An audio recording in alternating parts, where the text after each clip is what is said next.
সাম্প্রতিক সপ্তাহগুলোতে মার্কিন president Donald ট্রাম্পের 4টি ফোন কল এড়িয়ে গেছেন ভারতের প্রধানমন্ত্রী নরেন্দ্র মোদি। জার্মান সংবাদপত্র এফএজেড এর বরাত দিয়ে বুধবার এক প্রতিবেদন প্রকাশ করেছে এনডিটিভি। প্রতিবেদনে বলা হয়েছে, মোদির এই আচরণ তার রাগ এবং সতর্কতার প্রতিফলন। জাপানি দৈনিক নিক্কেই এশিয়াও একই দাবি করেছে যে মোদি ট্রাম্পের কল এড়িয়ে যাচ্ছেন, যা মার্কিন প্রেসিডেন্টের হতাশা আরও বাড়িয়ে তুলেছে।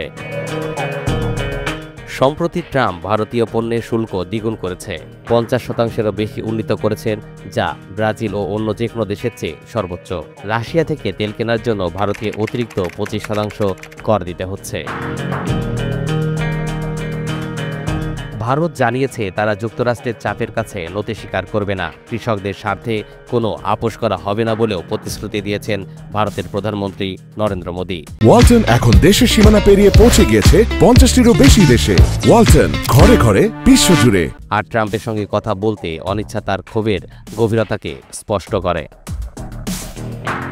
প্রতিবেদনে আরও বলা হয়েছে, পাকিস্তান নিয়ে ট্রাম্পের মন্তব্য ভারতীয়দের জনমনে ভাবমূর্তির নেতিবাচক হয়েছে। ট্রাম্প দাবি করেছে তার মধ্যস্থতায় ভারত ও পাকিস্তানের সংঘাত কমেছে, তবে ভারত এ দাবি দৃঢ়ভাবে অস্বীকার করেছে।